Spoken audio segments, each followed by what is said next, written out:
Hello students, अभी तक हम एप्लीकेशन ऑफ डेरिवेटिव में जितने भी एनसीईआरटी के टॉपिक थे वो कवर कर चुके हैं, लेकिन कुछ टॉपिक ऐसे हैं जो एनसीईआरटी में तो गिवन नहीं है लेकिन जेई मेंस और जेई एडवांस के पॉइंट ऑफ व्यू से बहुत इंपॉर्टेंट है। ठीक है, उनमें से एक टॉपिक आपका असिम्प्टोट। ठीक है, टॉपिक का नाम है असिम्प्टोट्स। ये असिम्प्टोट्स कहां पे यूज होता है? आप किसी भी कर्व का अगर ग्राफ स्केच करते हो तो असिम्प्टोट एक बहुत इंपॉर्टेंट इंफॉर्मेशन है जो आपको ग्राफ का एंड बिहेवियर या एक आइडिया दे देता है, एक पर्टिकुलर आइडिया दे देता है कि ग्राफ की शेप किस तरफ जाएगी। ठीक है, तो स्टार्ट करते हैं असिम्प्टोट से। पहले समझते हैं असिम्प्टोट होता क्या है। असिम्प्टोट एक लाइन होती है। सबसे मेन बात क्या है इसमें, असिम्प्टोट एक स्ट्रेट लाइन होती है। अब इस स्ट्रेट लाइन कैसे ड्रॉ करोगे आप? इसको ड्रॉ करने के तीन तरीके होते हैं, या तो आप वर्टिकल असिम्प्टोट फाइंड करोगे, या हॉरिजॉन्टल असिम्प्टोट फाइंड करोगे, या फिर ऑब्लिक असिम्प्टोट फाइंड करोगे। एक एक करके समझेंगे इसको, सारे शॉर्टकट्स में आपको बता दूंगा। तो क्योंकि कर्व स्केचिंग का ये एक पॉइंट है, तो एक पॉइंट पे पूरे एक लेक्चर बनाया गया है, तो इसके शॉर्टकट्स आपको बताए जाएंगे कि असिम्प्टोट फटाफट आप देखो कैसे बनेगा। उससे आपको एक बेसिक आइडिया लग जाता है ग्राफ का कि उसका एंड बिहेवियर ग्राफ का कहा जाएगा। तो सबसे पहले असिम्प्टोट एक स्ट्रेट लाइन है। जब आप x को इंफिनिटी की तरफ लेके जाओ या y को इंफिनिटी की तरफ लेके जाओ तो आपको ऐसी लाइन ढूंढनी होती है जो कर्व के पैरेलल हो जाए। कर्व के पैरेलल हो जाए, वो कभी भी कर्व को इंटरसेक्ट नहीं करेगी, कभी क्रॉस नहीं करेगी। जैसे अगर आप इसको देखो, ये एक ऑब्लिक असिम्प्टोट है। ऑब्लिक मतलब एक स्लांट या इंक्लाइंड असिम्प्टोट है, जो कि देखो कर्व के पैरेलल हो गया जब x टेंड्स टू इंफिनिटी जा रहा है। जब x आपका इंफिनिटी की तरफ अप्रोच कर रहा है तो आपका ये जो लाइन है, ये लाइन इस कर्व के, ये कर्व आपका इस कर्व के पैरेलल हो गया, तो इट विल नेवर इंटरसेक्ट और क्रॉस द कर्व। दूसरा, अगर आप y एक्सिस को ही देख लो तो ये कर्व के पैरेलल है, तो ये आपका एक वर्टिकल असिम्प्टोट है। वर्टिकल असिम्प्टोट मतलब, वर्टिकल असिम्प्टोट का मतलब क्या हो गया? Asymptote parallel to y axis, parallel to y axis. अच्छा, हॉरिजॉन्टल असिम्प्टोट का मतलब क्या हो गया? Parallel to x axis. और ऑब्लिक मतलब इंक्लाइंड एट एन एंगल। जैसे ये किसी एक एंगल पे इंक्लाइंड हो गया, या आपका ये वाला जो असिम्प्टोट है या तो पैरेलल टू y एक्सिस या y एक्सिस खुद ही होगा। ठीक है, इसको वर्टिकल असिम्प्टोट बोलते हैं। अच्छा, कोई कर्व अगर आपका आगे हॉरिजॉन्टल असिम्प्टोट देखेंगे, अगर मान लो पैरेलल टू x एक्सिस है या x एक्सिस इटसेल्फ, वो हॉरिजॉन्टल असिम्प्टोट की कैटेगरी में आता है। तो असिम्प्टोट आपको समझ आया, it is a straight line जो कर्व को कभी इंटरसेक्ट नहीं करेगा, कभी क्रॉस नहीं करेगा, मतलब वो एक स्ट्रेट लाइन पैरेलल होगी टू द कर्व। ठीक है, तो वो तीन तरह से पैरेलल हो सकती है। एक एक करके समझने की कोशिश करते हैं इसको। देखो, सबसे पहले वर्टिकल असिम्प्टोट। वर्टिकल असिम्प्टोट क्या होता है बच्चों? आपको ये तो पता है कि पैरेलल टू y एक्सिस या y एक्सिस आपको मिलेगा वर्टिकल असिम्प्टोट में। तो कभी आपको इस तरह से फंक्शन दिया हो, इंप्लिसिट फॉर्म दी हो, तो इसमें वर्टिकल असिम्प्टोट निकालने का सबसे इजी तरीका क्या है कि आप हाईएस्ट पावर ऑफ y को चेक करो, हाईएस्ट पावर ऑफ y को, और उसको 0 के इक्वल रख दो। हाईएस्ट पावर ऑफ y, देखो हाईएस्ट पावर ऑफ y, ये तो एक्स स्क्वायर की टर्म है, यहाँ पे y स्क्वायर हो गया, ये भी y स्क्वायर है, तो हाईएस्ट पावर y की y स्क्वायर दिख रही है। आपने क्या किया? सबसे पहले फंक्शन को एक साथ लिख दिया ऐसे, फिर जो y की जो हाईएस्ट पावर है उसके कोफिशिएंट्स को कंबाइन करा, जैसे 9 minus x square y square equal to 0। ये समझ आया? आपने y स्क्वायर हाईएस्ट पावर है y की, उसका कोफिशिएंट पकड़ा, उसके कोफिशिएंट को 0 के इक्वल रख दिया, और जब 0 के इक्वल रखोगे तो आपको x की रियल वैल्यूज मिलनी चाहिए। ठीक है, तो यहां पे हमने कोफिशिएंट ऑफ y स्क्वायर देखा, कोफिशिएंट ऑफ y स्क्वायर आपके पास कितना है? 9 माइनस में x square is equal to 0, 9 minus x square equal to 0। तो इसको जब हमने सॉल्व किया तो x square is equal to 9, और आप लिख सकते हो x is equal to plus minus में 3, तो आपको दो x equal to 3 and x is equal to -3, दो वर्टिकल असिम्प्टोट्स मिल गए। VA लिख दिया मैंने शॉर्ट में। अच्छा, ये दोनों क्या है? पैरेलल टू y एक्सिस नहीं है। अगर आप थोड़ा सा ध्यान से सोचो तो ये x इक्वल टू 3 की लाइन है, ये x इक्वल टू -3 की लाइन है। मतलब कर्व जो होगा वो समवट ऐसा हो सकता है, ऐसा हो सकता है। ठीक है, एक आइडिया मिल रहा है कि कर्व जो होगा यहां पे भी पैरेलल होगा, वहां पे पैरेलल होगा। अच्छा, वो कॉनकेव अप है, कॉनकेव डाउन है, वो कहीं पे एक्स एक्सिस या वाई एक्सिस को इंटरसेक्ट कर रहा है या नहीं कर रहा, वो आप अगले लेक्चर कर्व स्केचिंग में सीखोगे। ठीक है, वो कहां पे उसकी स्लोप इंक्रीजिंग है, कहां डिक्रीजिंग है। मैंने कहा ना असिम्प्टोट आपको एक रफ बिहेवियर दे रहा है कि at last end behaviour, at last जो कर्व होगा वो parallel to these two lines होगा कंफर्म्ड। ठीक है, तो ये एक रफ आइडिया मैंने आपको दिया। वर्टिकल असिम्प्टोट ये आपको समझ आया। Coefficient of highest power of y लिया, उसको 0 के इक्वल रखा, आप दो रियल लीनियर फैक्टर बने और वर्टिकल असिम्प्टोट मिल गया। ये मेथड 1 था, ये मेथड 1 था। मेथड 2, मेथड 2 जेन्युइन मेथड है, क्योंकि वो आपका क्या है कि रैशनल फंक्शन जब आएगा तो वहां प्रॉब्लम करता है।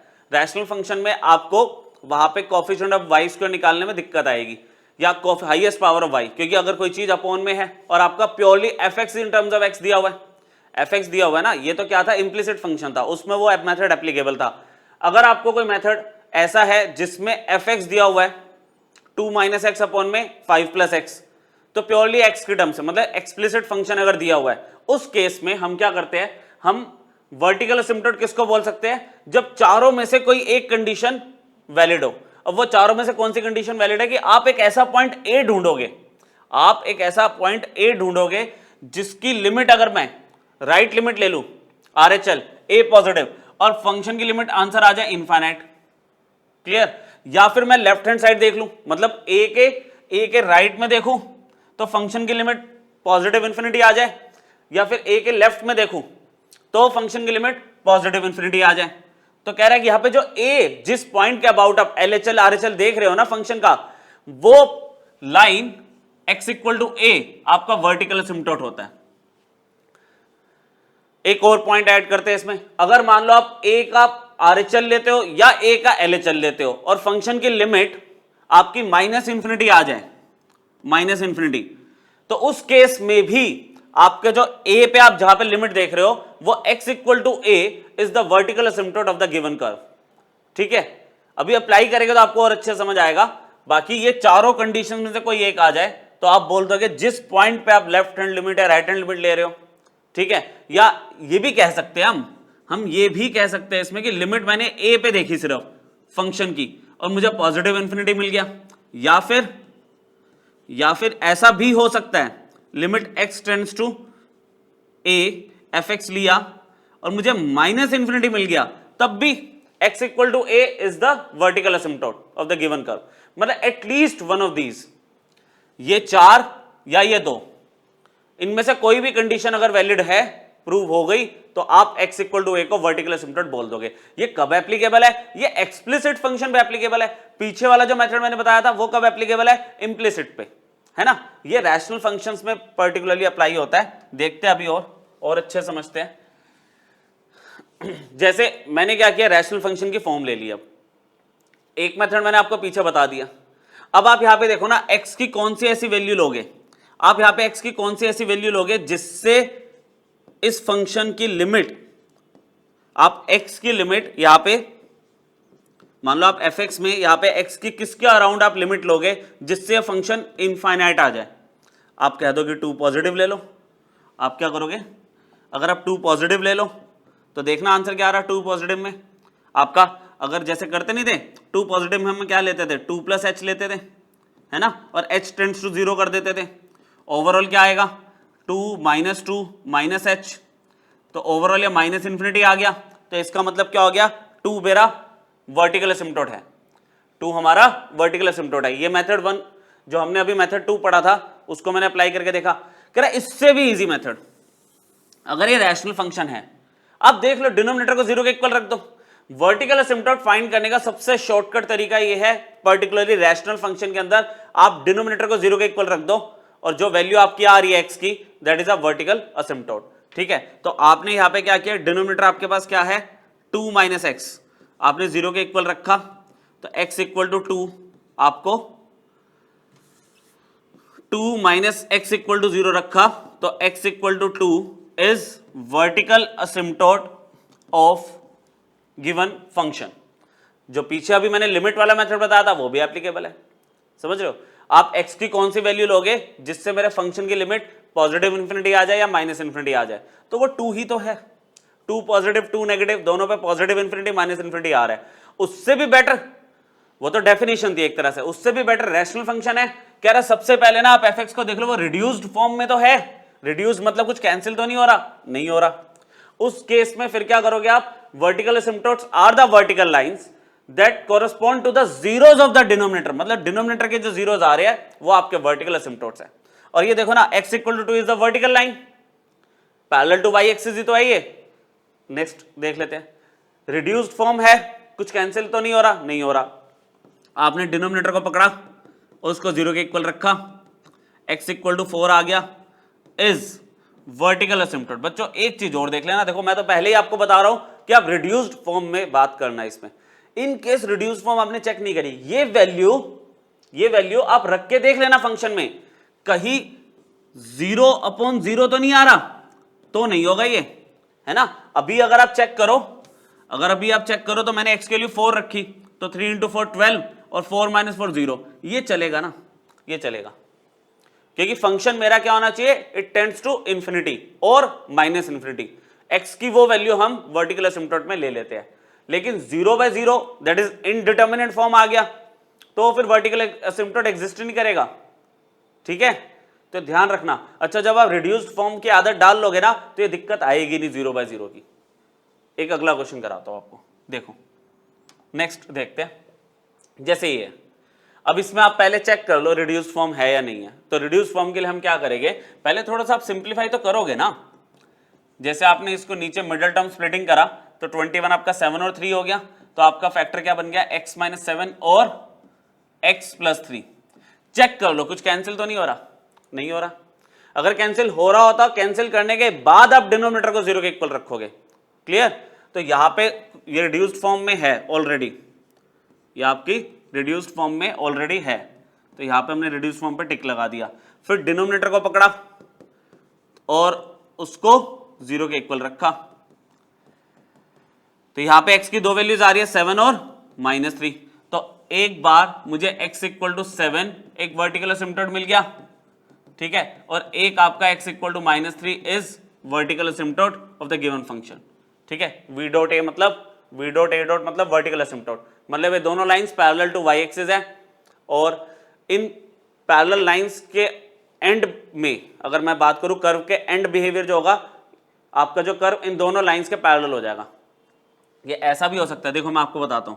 जैसे मान लो आपने 7 ले लिया, थोड़ा पास ले लिया 7 मैंने, और ये -3 ले लिया, ठीक है, x³ - 3। ये कुछ ऐसा भी हो सकता है ना, देखो पैरेलल हो गया। ये ऐसा भी हो सकता है, ये आपका ऐसा भी हो सकता है, कुछ भी शेप हो सकती है, पर आपको ये पता है कि ये कर्व जो होगा इन लाइंस के पैरेलल होगा। बाकी का जो बिहेवियर है मैं आपको बता रहा हूं, वो हम कर्व स्केचिंग में सीखेंगे। कर्व स्केचिंग को समझने के लिए यह असिम्पटोट आपको समझाया जा रहा है, क्योंकि बिना असिम्पटोट के आप कर्व का एंड बिहेवियर जज नहीं कर सकते, ठीक है। तो ये बहुत इंपॉर्टेंट टॉपिक है बच्चों, कॉम्पिटिटिव पॉइंट ऑफ व्यू से। आपको कर्व स्केचिंग करने के बाद बहुत सारे क्वेश्चन आपके डायरेक्टली हो जाते हैं। ग्राफ आपको बनाने आने चाहिए हर टाइप के फंक्शन के। तो अभी तक वर्टिकल एसिम्पटोट आपको समझ आया। वर्टिकल एसिम्पटोट मैंने आपको बताया, इंप्लिसिट फंक्शन में हम क्या करेंगे, हाईएस्ट पावर ऑफ y ली, उसको 0 के इक्वल रख दिया, तो आपको वर्टिकल एसिम्पटोट मिल गए। रैशनल फंक्शंस में हमने क्या देखा, आप देखो फंक्शन हमारा रिड्यूस फॉर्म में है, तो डिनोमिनेटर को 0 के इक्वल रख के हमने x की जो वैल्यूज निकाली वो वर्टिकल एसिम्पटोट है हमारे। क्लियर हो गया। अच्छा, फिर वो जो मैंने 6 कंडीशंस बताई थी वो लगा लो, या डिनोमिनेटर को 0 के इक्वल रख दो डायरेक्टली, शॉर्टकट, ठीक। एक आपके पास आता है लोगारिथम। लॉग का अगर आपको वर्टिकल एसिम्पटोट बताना है, बहुत सिंपल है। जो लॉग का आर्ग्यूमेंट है दैट इज 2 - x, उसको 0 के इक्वल रख दो, वो लॉगरिथमिक फंक्शन का वर्टिकल एसिम्पटोट होता है। बहुत ही सिंपल है, आपको मैंने बता दिया। Vertical asymptotes occur for logarithm when argument of the logarithm is 0, मतलब सिंपली 2 - x को 0 के इक्वल रखो, x = 2 is vertical asymptote of given fx, ठीक है। तो क्योंकि देखो ना, आप अगर आपको याद हो लॉग का ग्राफ कुछ ऐसा होता है, तो यहां पे वर्टिकल एसिम्पटोट इसका क्या है, वर्टिकल एसिम्पटोट क्या है, x = 0, मतलब y एक्सिस होता है इसका वर्टिकल एसिम्पटोट, तभी ये पैरेलल हो जाता है ना। ये देखो शेप का आइडिया लग रहा है लॉग का। अब 2 - x आ गया, तो ये क्या हो जाएगा, x = 2 पे ये ग्राफ कुछ ऐसे हो जाएगा, ठीक है। तो बाकी वो शिफ्टिंग का मैं आपको बता रहा हूं, प्लॉटिंग का वो आपको बहुत डिटेल में हम नेक्स्ट लेक्चर में बात करेंगे। अभी असिम्प्टोट का आप आइडिया लगाओ, ठीक है। तो समझ आया ये सिस्टम। लॉग का अगर आपको वर्टिकल असिम्प्टोट देखना है, अब उसके आर्गुमेंट को 0 के इक्वल रखो, जो x की वैल्यू आ गई that is vertical asymptote of the given logarithmic function. बहुत सिंपल था, छोटे छोटे पॉइंट्स पे मैंने आपको बता रखा है, ये बहुत ही सिंपल सा लेक्चर है ये। टू फाइंड हॉरिजॉन्टल असिम्प्टोट, अब हॉरिजॉन्टल असिम्प्टोट का मतलब क्या हो गया, एक line that is parallel to x axis और एक्स एक्सिस इटसेल्फ, कुछ भी कह सकते हैं हम उसमें। तो ये मैंने फिर सेम एग्जांपल ले लिया, और यहां पे अब हम क्या करेंगे, अगर ऐसा इंप्लिसिट फंक्शन दिया है, मुझे हॉरिजॉन्टल असिम्प्टोट निकालना है, तो इस बार आप हाईएस्ट पावर ऑफ एक्स ले लोगे, उसको 0 के इक्वल रख दो। तो इस बार भी हमने फंक्शन को इधर शिफ्ट किया, ठीक है, x की पावर वाली टर्म्स को कंबाइन किया, x की पावर वाली टर्म ये और ये है, तो हमने क्या किया 4 minus y square, x square ऐसे कॉमन ले लिया, प्लस 9 वाई स्क्वायर को यहां पे लिख दिया। अब कोफिशिएंट ऑफ एक्स स्क्वायर कितना दिख रहा है आपको, कोफिशिएंट ऑफ एक्स स्क्वायर, क्योंकि हाईएस्ट पावर तो एक्स की एक्स स्क्वायर ही है ना, वो 4 माइनस वाई स्क्वायर है, उसको 0 के इक्वल रख दिया, तो y square is equal to 4 आ गया, y is equal to plus minus 2 आ गई वैल्यू। तो आपको दो हॉरिजॉन्टल असिम्प्टोट मिल गए, y equal to 2 and y is equal to -2 are H dot A dot, मतलब कुछ ऐसे होगा, y के लिए 2, y के लिए -2। अब ग्राफ किस तरह से बनेगा, वो ग्राफ आपका ऐसे है, ठीक है, या फिर वो ग्राफ ऐसे है, या फिर ग्राफ कुछ इस तरह से है ना। एंड बिहेवियर मैं आपको बता पा रहा हूं, अभी वो शेप बाद में बात करेंगे, है ना। कॉन्केविटी, कहां पे पॉइंट ऑफ इंटरसेक्शन है, एक्स एक्सिस वाई एक्सिस, वो सब हम बात करेंगे आगे।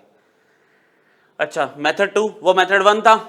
फिर वो रैशनल फंक्शन समवट कुछ आ जाए तो कहता है y equal to L is called a horizontal asymptote. ये जो लाइन जा रही है y इक्वल टू एल, ये हॉरिजॉन्टल असिम्प्टोट होगी इफ अगर मैं फंक्शन की लिमिट लेता हूं टेंडिंग टू इंफिनिटी, और जो मुझे वैल्यू मिलेगी फाइनाइट वैल्यू, वो मेरा हॉरिजॉन्टल असिम्प्टोट देके जाएगा, वो हमारा हॉरिजॉन्टल असिम्प्टोट देके जाएगा।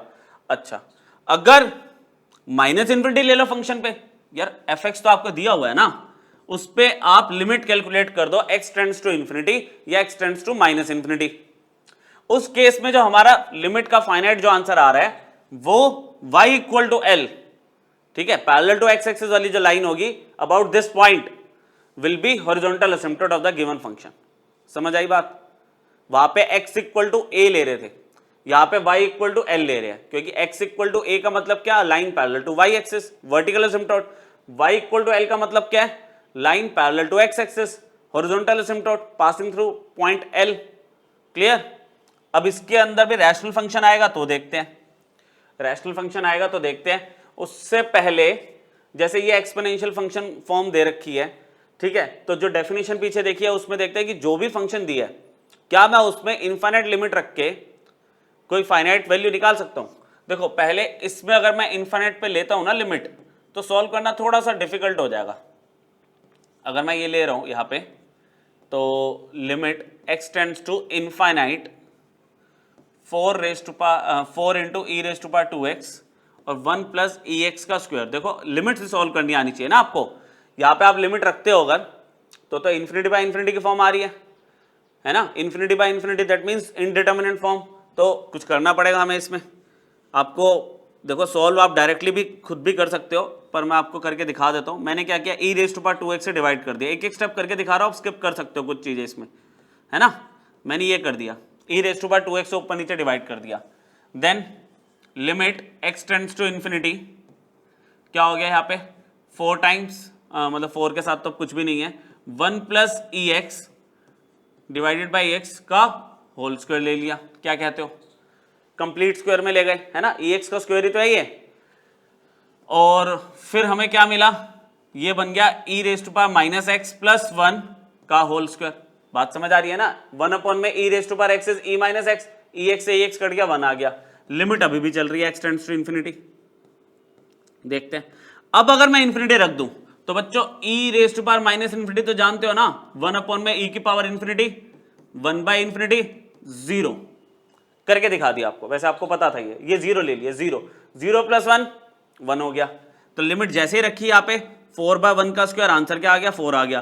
तो देखो ये लिमिट का फाइनाइट आंसर क्या आया, L आ गया है ना, L की वैल्यू 4 आ गई। तो मैं यहां पे क्या लिखने वाला हूं, y is equal to 4 is our required horizontal asymptote of given fx। बात समझ आई? तो ये मैंने मेथड 2 अप्लाई करा है, लिमिट वाला मेथड, कि मैं फंक्शन की लिमिट देख रहा हूं अबाउट इन्फिनिटी, और वहां पे अगर मुझे फाइनाइट वैल्यू मिल जाती है तो मैं y इक्वल टू वो वैल्यू इस हॉरिजॉन्टल असिम्प्टोट में कंसिडर कर लेते हैं। बात समझ आई? ये भी क्लियर हो गया। चलो अब देखो रैशनल फंक्शन की ट्रिक, ये ट्रिक है इसमें, ये तो देख के अब हम पता क्वेश्चन में बता देंगे हॉरिजॉन्टल असिम्प्टोट है या नहीं है, और अगर है तो क्या है, इंस्टेंटली कह रहे देखो रैशनल फंक्शन अगर है तो रैशनल फंक्शन है तो इसका मतलब क्या फॉर्म होगी, आप बोलोगे px अपॉन में qx होगा, px अपॉन में qx होगा, है ना। तो आप न्यूमरेटर की डिग्री और डिनोमिनेटर की डिग्री मतलब हाईएस्ट पावर को कंपेयर करो, अगर न्यूमरेटर की डिग्री डिनोमिनेटर की डिग्री से ज्यादा है तो there will be no horizontal asymptote, there will be no horizontal asymptote. Clear? वहां पे कोई हॉरिजॉन्टल असिम्प्टोट नहीं होगा अगर न्यूमरेटर की डिग्री ज्यादा है। एग्जांपल अभी लेने वाला हूं, जैसे एग्जांपल वैसे ले लो x³ + 2 अपॉन में x² - 1, तो न्यूमरेटर की डिग्री ज्यादा है as compare to denominator, there will be no horizontal asymptote. ठीक है, मतलब कर्व कभी x एक्सिस या x एक्सिस के पैरेलल वाली किसी लाइन के पैरेलल होगा ही नहीं। ठीक है, आगे देखते हैं, अगर degree of denominator is bigger than degree of numerator तो क्या होगा, तो आप बोलोगे x एक्सिस ही हमेशा हॉरिजॉन्टल असिम्प्टोट होगा। जब डिनोमिनेटर की डिग्री ज्यादा होगी तो x axis that means y equal to 0 will be our horizontal asymptote. Clear? Last case if degrees are same in the numerator and denominator, मतलब ऊपर जो डिग्री है वही डिग्री नीचे है, डिग्री मतलब हाईएस्ट पावर, तो उस केस में हॉरिजॉन्टल असिम्प्टोट क्या होगा, ratio of the leading coefficients, ratio of leading coefficients. Example लेते हैं, बहुत अच्छे से क्लियर होगा, बहुत अच्छी शॉर्ट ट्रिक है ये असिम्प्टोट्स को समझने की। ये देखो बहुत अच्छी ट्रिक है, हॉरिजॉन्टल असिम्प्टोट पूछ लिया ऑफ द फॉलोइंग फंक्शंस, देख के बता पाएंगे। अब हम कैसे देख के बता पाएंगे, न्यूमरेटर की डिग्री चेक करो, डिग्री ऑफ न्यूमरेटर कितनी है देख पा रहे हो 8, ठीक है, विथ और डिग्री ऑफ डिनोमिनेटर कितनी है 2, है ना। तो आपको क्लियरली दिख रहा है न्यूमरेटर की जो डिग्री है वो डिनोमिनेटर की डिग्री से बहुत ज्यादा है, तो नो हॉरिजॉन्टल असिम्प्टोट। यही तो बताया था अभी मैंने, है ना। अब बाकी सब आप कर पा रहे हो, बाकी पार्ट हो गए, देख के ही हो जाएंगे, कुछ है ही नहीं इसमें। न्यूमरेटर की डिग्री अगर डिनोमिनेटर की डिग्री से ज्यादा है तो there will be no horizontal asymptote. अच्छा, अगर डिनोमिनेटर की डिग्री, इस केस में देखो डिग्री ऑफ डिनोमिनेटर इज 2, है ना, यहां पे मैंने ऐसे 2 लिख दिया, is greater than degree of numerator. Numerator की डिग्री कितनी है बच्चों 1, ऐसे ब्रैकेट में मैंने 1 लिख दिया आपको हाईलाइट करने के लिए। तो उस केस में हमारे पास हॉरिजॉन्टल असिम्प्टोट क्या था, कौन बताएगा, y is equal to 0, x axis. हुआ क्लियर? जब डिनोमिनेटर की डिग्री बड़ी है न्यूमरेटर की डिग्री से तो horizontal asymptote y equal to 0, मतलब एक कर्व जो होगा पैरेलल टू x एक्सिस होगा। आगे वाला पता चल गया हॉरिजॉन्टल असिम्प्टोट क्या होगा। इस बार न्यूमरेटर की डिग्री 2, डिनोमिनेटर की डिग्री भी 2, तो इस केस में हॉरिजॉन्टल असिम्प्टोट ले लूं डायरेक्टली, तो y की वैल्यू क्या होगी, ratio of leading coefficients of numerator and denominator. Leading coefficient का मतलब क्या होता है बच्चों, जो सबसे बड़ी पावर वाली टर्म है ना वो लीडिंग कोएफिशिएंट हुआ ना, तो x² is the leading coefficient, मतलब x² is the leading term, तो उसका लीडिंग कोएफिशिएंट कितना है -1, ये न्यूमरेटर में ले लिया मैंने। डिनोमिनेटर में लीडिंग टर्म कौन सी, ये है x², तो उसका कोएफिशिएंट कितना है 1, तो -1 इज आवर आंसर। एक चीज यहाँ पे ना लिख देनी चाहिए, horizontal asymptote is the ratio, y is equal to ratio ले लेनी चाहिए यहाँ पे, है ना, ये ले लेते हैं, y is equal to the ratio of leading coefficient. Horizontal asymptote वैसे पता आपको कि y इक्वल टू समथिंग ही होगा, तभी तो पैरेलल टू x एक्सिस होगा, है ना। इसमें बता दो इसमें कितना आ रहा है हॉरिजॉन्टल असिम्प्टोट, इसमें कितना आएगा, y इज इक्वल टू क्या लूं, इसमें लीडिंग कोएफिशिएंट कितना -2, x से सबसे बड़ा पावर दिख रहा है आपको, x की पावर 1, -2 है और डिनोमिनेटर में कितना है 5। तो ये बच्चों मैंने आपको शॉर्टकट्स बताया, ठीक है, ये शॉर्टकट मैंने आपको बताया जो आप सिंपली हॉरिजॉन्टल एसिम्पटोट निकालने के लिए यूज कर सकते हो फॉर रैशनल फंक्शंस। वर्टिकल एसिम्पटोट में आपको मैंने बता दिया, डिनोमिनेटर को सिंपली 0 के इक्वल रख दो और देख लो x की जो वैल्यूज आ रही थी उससे फंक्शन मेरा इनडिटरमिनेट फॉर्म में नहीं आना चाहिए।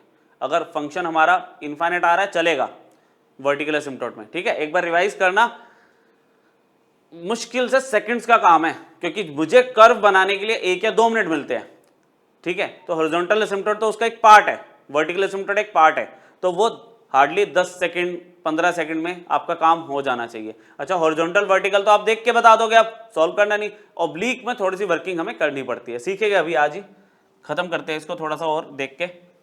जैसे हमने वर्टिकल एसिम्पटोट देखा लॉगरिथमिक फंक्शन के लिए, वर्टिकल अब हॉरिजॉन्टल एसिम्पटोट देखेंगे एक्सपोनेंशियल फंक्शन के लिए। बहुत सिंपल सी बात कर रहा है, कह रहा है अगर एक्सपोनेंशियल फंक्शन आपको ये दिख रहा है y equal to a raise to power x, y is equal to a raise to power x, तो उस केस में हमारा x एक्सिस ही फिर से हॉरिजॉन्टल एसिम्पटोट होगा। जैसे y इक्वल टू e की पावर x है तो ये स्टैंडर्ड हमारा एक्सपोनेंशियल फंक्शन है, तो इसका अगर मैं हॉरिजॉन्टल एसिम्पटोट आपसे पूछूं तो वो क्या होगा, y is equal to 0, simply x axis. याद है ये कुछ ऐसे बनता है। तो देखो यहाँ पे इसका हॉरिजॉन्टल एसिम्पटोट, अब आपको क्लैरिटी हो रही होगी कि ये ग्राफ ऐसे पैरेलल क्यों होता है, क्योंकि मुझे e की पावर x का पहले ही पता है कि हॉरिजॉन्टल एसिम्पटोट आपका x एक्सिस ही है, तो ये जैसे भी पॉइंट्स को लेके आ रहा है इसका एंड बिहेवियर तो ये होगा ना कि it will be parallel to x axis. अब कहता है कि y is equal to e की पावर x प्लस 5 आ गया, तो इस बार क्या होगा, आपकी शिफ्टिंग हो जाएगी ग्राफ की। जैसे यहां पे आपका हॉरिजॉन्टल एसिम्पटोट क्या है, y इक्वल टू 0, ये क्या हो जाएगा, y इज इक्वल टू 5, इसका तो 0 था ना, प्लस 5 लेके y इज इक्वल टू 5, ये हॉरिजॉन्टल एसिम्पटोट होगा इस केस में। मतलब इस बार जो ग्राफ होगा हमारा वो क्या होगा, प्लस 5 की बात कर रहे हो, y इक्वल टू 5 की लाइन ये होगी, है ना, तो यहां पे इसके पैरेलल होगा ये ग्राफ, शिफ्ट हो जाएगा ग्राफ बस। अच्छा, इसमें क्या होगा, y is equal to -3 is the horizontal asymptote, ठीक है, y is equal to -3। Clear हो गया यहां तक? छोटे छोटे तरीके ग्राफ को देख के आप बता पाओगे कि अच्छा ये ग्राफ तो इसके पैरेलल होगा, इसकी शेप ऐसे आएगी लास्ट में, है ना। मतलब शेप तो नहीं बोल सकते, मतलब हाँ इसका एंड बिहेवियर, वर्ड यूज करो एंड बिहेवियर, ऐसे आएगा। तो छोटा सा मैंने आपको बताया था टॉपिक है हमारा, ऑब्लिक एसिम्पटोट्स पे आ भी गए हम, हॉरिजॉन्टल और वर्टिकल तो आप देख के बता दोगे। अब आपको कहता है कि आपको एक फंक्शन दिया हुआ है, आपको फंक्शन दिया हुआ, ऑब्लिक का मतलब किसी एंगल पे एक्स एक्सिस के या वाई एक्सिस के किसी एंगल पे हमारा एसिम्पटोट हमें निकालना है, ऑब्लिक एसिम्पटोट। तो हम क्या करेंगे, हमें एक फंक्शन जो गिवन है हमने उसको डिवाइड बाय एक्स करके लिमिट लेनी है इन्फिनिटी पे। तो हमें क्या करेगा, जो लाइन हमें निकालनी है ना, क्योंकि देखो क्या बोला था, एसिम्पटोट इज अ स्ट्रेट लाइन, तो आपने याद है स्ट्रेट लाइन की फॉर्म ये होती है y is equal to mx plus C, mx plus C. तो इसमें मुझे बोल रहा है कि अगर आपको m स्लोप और c intercept on the y axis मिल जाए तो आपकी बात बन जाएगी, आपको ऑब्लिक एसिम्पटोट मिल जाएगा। तो कह रहा है इसका m और c निकालने के अलग अलग मेथड है। पहले आपने लिमिट ली x tends to infinity fx by x, तो आपको जो वैल्यू मिलेगी फाइनाइट वैल्यू वो स्लोप ऑफ द लाइन मिल जाएगी।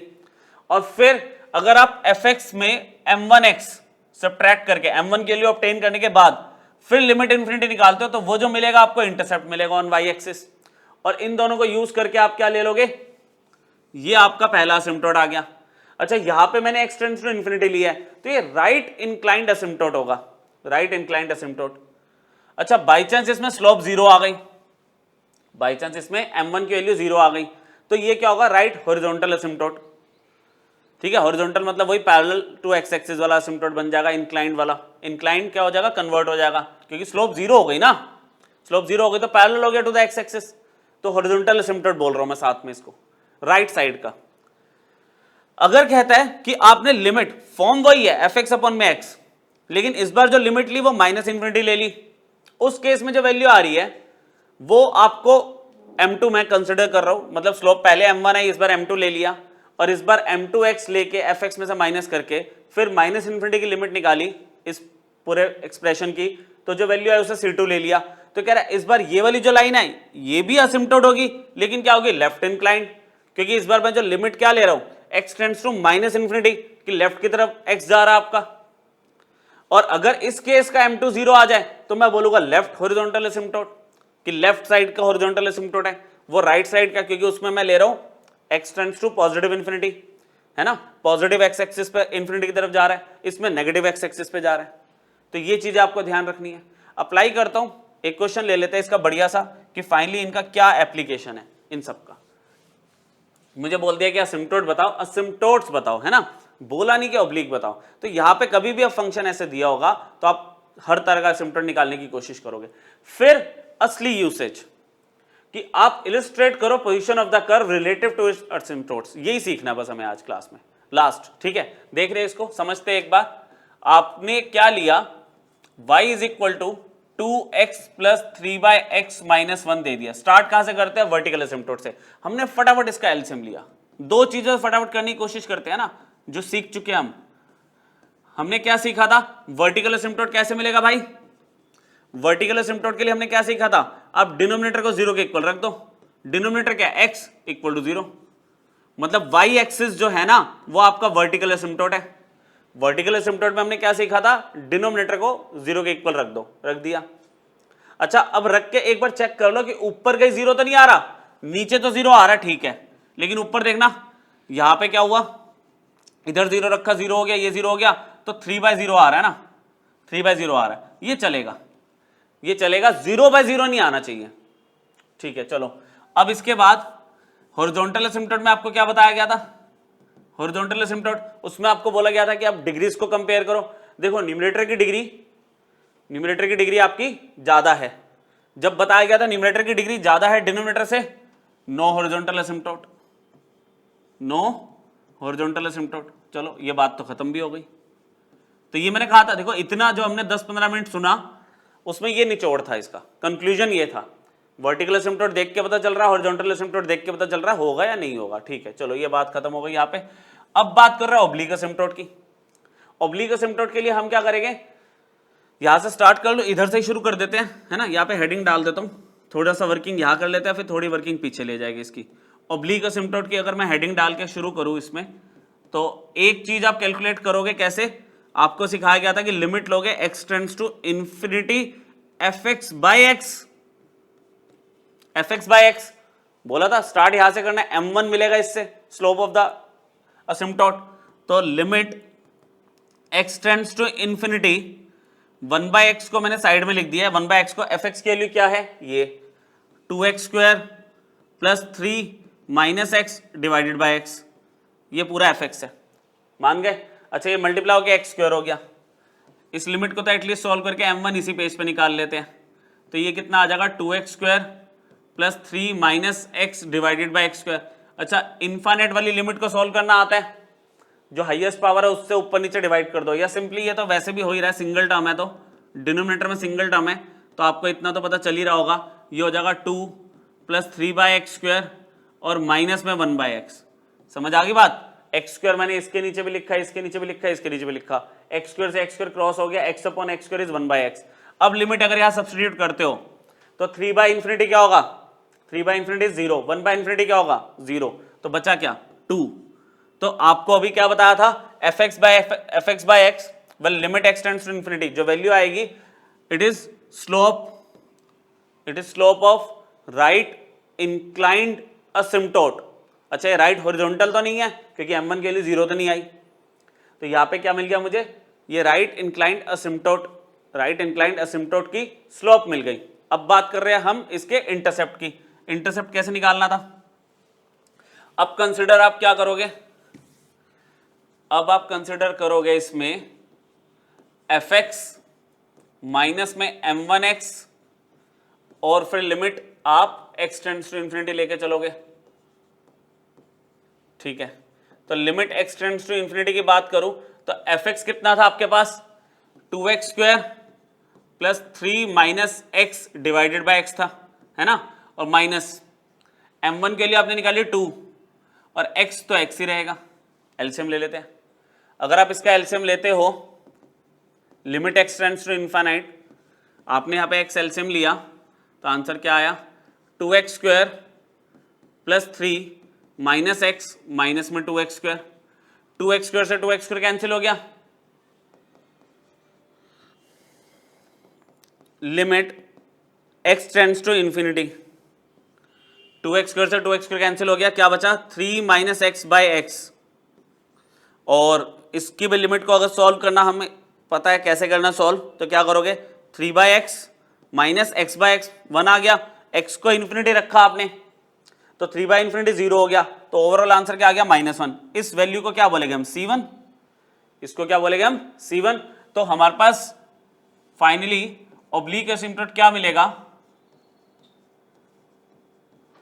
अच्छा, ऑब्लिक एसिम्पटोट निकालने में दिक्कत नहीं है, मेन बात होता है कि इसका एप्लीकेशन, कर्व स्केचिंग में एप्लीकेशन क्या है वो अभी हम समझने वाले हैं। बस y is equal to m1x plus C1 मैंने लिखा था, है ना, तो यहां पे y is equal to m1 के लिए 2 मिली थी और C1 आपका -1 आया, ये आ गया आपका, ये आपको वैल्यू मिल गई, ठीक है।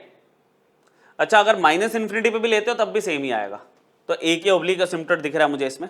और एक ये भी बात कंफर्म्ड है कि जैसे मान लो पॉजिटिव इन्फिनिटी पे नहीं आया तो आप माइनस इन्फिनिटी पे जाना, है ना, क्योंकि आपको कंफर्म्ड इसमें एक हॉरिजॉन्टल एसिम्पटोट मिलेगा या एक वर्टिकल मिलेगा, है ना, ऐसे।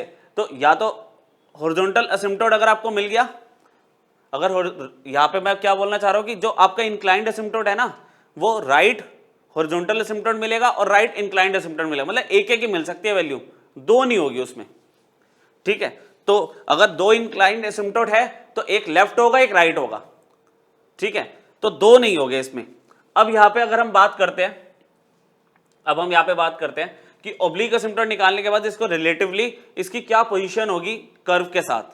अब देखो यहां पे ना आप कंसिडर कर लो जो भी कर्व की इक्वेशन दी हुई थी आपको, जो भी कर्व की इक्वेशन दी हुई थी उसका और एसिम्पटोट का डिफरेंस ले लो, और चेक करो कि वैल्यू पॉजिटिव आ रही है नेगेटिव आ रही है। तो आपके पास कर्व क्या था, कर्व एक्चुअल में क्या था आपके पास 2x था प्लस 3/x था और -1 था, इनिशियली यही तो था कर्व, है ना। एलसीएम लिए बिना आप पीछे स्क्रीन चेक करोगे, एक बार चेक कर लो, ये लो यही कर्व था, है ना, 2x प्लस 3/x -1। अब यहाँ पे मेरे पास एसिम्पटोट क्या आया, ऑब्लिक एसिम्पटोट ये आया 2x -1। इसको जब सॉल्व किया तो वैल्यू देखो 2x से -2x कट गया, -1 से +1 कट गया, तो 3/x आ रहा है, सिर्फ 3/x। अब यहाँ पे 3/x जो इसका डिफरेंस आया, यहाँ पे मैं क्या बोल रहा हूं कि अगर तो मान लो x मेरे पास क्या है पॉजिटिव इंफिनिटी, है ना, पॉजिटिव इंफिनिटी मैं ले रहा हूं, तो वैल्यू मेरे पास क्या आएगी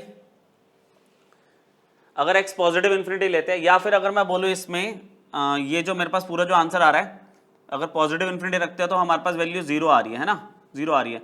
लेकिन अच्छा अगर मान लो मैं इसमें क्या ले रहा हूं, टेंड्स टू इंफिनिटी लेके जा रहा हूं ना, टेंड्स टू इंफिनिटी, समझने की कोशिश करना, बस यही चीज है, बस क्लैरिटी इसमें लाने की, और कुछ नहीं है इसमें। एसिम्पटोट निकालना बहुत आसान होता है। अगर देखो मैं पॉजिटिव इंफिनिटी की तरफ जाने का मतलब मैं 1 ले रहा हूं, 2 ले रहा हूं, 3 ले रहा हूं, पॉजिटिव वैल्यूज को रखता जा रहा हूं, तो वैल्यू मेरी पॉजिटिव तो आएगी इस एक्सप्रेशन की। अच्छा अगर x tends to minus infinity की तरफ जा रहा हूं मैं, मतलब नेगेटिव वैल्यू रख रहा हूं, तो इस एक्सप्रेशन की वैल्यू नेगेटिव आ रही है ना। तो इसका मतलब जब पॉजिटिव इंफिनिटी की तरफ जा रहे हैं तो जो हमारा कर्व होगा ना वो ऊपर होगा, और अगर नेगेटिव इंफिनिटी की तरफ जा रहे हैं तो कर्व हमारा नीचे होगा। अब असिम्पटोट को ना आप ड्रॉ कर लो, एक काम करो, असिम्पटोट क्या आया था आपका, असिम्पटोट ड्रॉ तो कर लो। एक असिम्पटोट आपका आया था y एक्सिस, आप चेक कर लो, वर्टिकल असिम्पटोट हमें मिला था y एक्सिस, हॉरिजॉन्टल असिम्पटोट मिला नहीं था, है ना। और ऑब्लिक असिम्पटोट क्या आया आपके पास, y is equal to 2x -1, y equal to 2x -1 को प्लॉट करोगे तो x0 लिया, y -1 आ रहा है, ये पॉइंट होगा -1 वाला, और आपने y0 लिया तो x की वैल्यू 1/2, 0 आ रही है, मतलब ये है। तो ऑब्लिक असिम्पटोट तो ये आ रहा है, ये ऐसे, ये हमने कौन सा ले लिया, y is equal to 2x -1। दूसरा जो कर्व की अब एक हम शेप देख रहे हैं, मैं बार बार शेप बोल रहा हूं, शेप मत बोलो, एंड बिहेवियर देख रहे हैं कि कर्व एक्चुअल में कैसा हो सकता है, ठीक है। इंटरसेक्शन वगैरह की तो बात हम नहीं कर रहे हैं इसमें अभी, ये आपका y एक्सिस है, ये आपका x एक्सिस है, तो सस्पेंस खत्म करते हुए आगे बात करते हैं, है ना। आपका वर्टिकल एसिम्पटोट क्या था, y एक्सिस, और ऑब्लिक एसिम्पटोट ये है, तो मतलब कुछ ऐसे बनेगा कर्व आपका, ऐसे देखो, ऑब्लिक एसिम्पटोट के पैरेलल हो गया और y एक्सिस के पैरेलल है। अच्छा ये क्या है, जब x इंफिनिटी था, x टेंडिंग टू इंफिनिटी है, तो ये कर्व क्या आ रहा था, पॉजिटिव आ रहा था, इनका डिफरेंस, तो हम ऊपर बनाएंगे। और जब x tends to minus infinity है, तो वैल्यू नेगेटिव हो गई थी ना, नेगेटिव हो गई थी, तो उस केस में कर्व ऐसे बनेगा, एक सेकेंड, ठीक है, मतलब थोड़ा और बेटर बनाने की कोशिश करता हूं, ये ऐसे। तो ये देखो, ये इधर भी वाई एक्सिस के पैरेलल है, और ये अभी भी इस लाइन के ऑब्लिक असिम्प्टोट के पैरेलल है। तो इसकी रिलेटिव पोजीशन जो ग्राफ हम बनाना चाह रहे हैं वो असिम्प्टोट के हिसाब से ऐसे होगी। ऐसे बहुत सारे क्वेश्चन हम कर्व स्केचिंग में करेंगे, ठीक है, उसमें सारी चीजें इंक्लूड करेंगे ना, उसमें सोचो हमने एओडी में जितना पढ़ा है ना वो सब आएगा। कर्व स्केचिंग सबसे इंपॉर्टेंट टॉपिक है हमारा एओडी में कॉम्पिटिटिव का, ठीक है, आपको कर्व बनाने आने चाहिए, तो उस बेसिस पे बहुत सारे क्वेश्चन डायरेक्टली क्रैक हो जाते हैं। तो उसमें सबसे पहला स्टेप असिम्प्टोट होता है, फिर सिमेट्री भी है, पॉइंट ऑफ इंटरसेक्शन है, लोकल मैक्सिमा लोकल मिनिमा जो पढ़ा था वो है आएगा, इंक्रीजिंग डिक्रीजिंग आएगा, तो जाके फाइनली आप ग्राफ प्लॉट कर पाते हो, ठीक है। पॉइंट ऑफ इन्फ्लेक्शन भी है वैसे तो, वो भी पढ़ा था हमने कॉन्केविटी के साथ। तो वो सब लेक्चर्स का फाइनल कंक्लूजन अगला लेक्चर होगा, ठीक है। असिम्प्टोट्स को एक बार आप रिवाइज कर लो, और नेक्स्ट लेक्चर में हम पूरी तरह से कर्व को स्केच करना सीखते हैं, ठीक है। इतना ही करेंगे बच्चों आज बस। Thank you.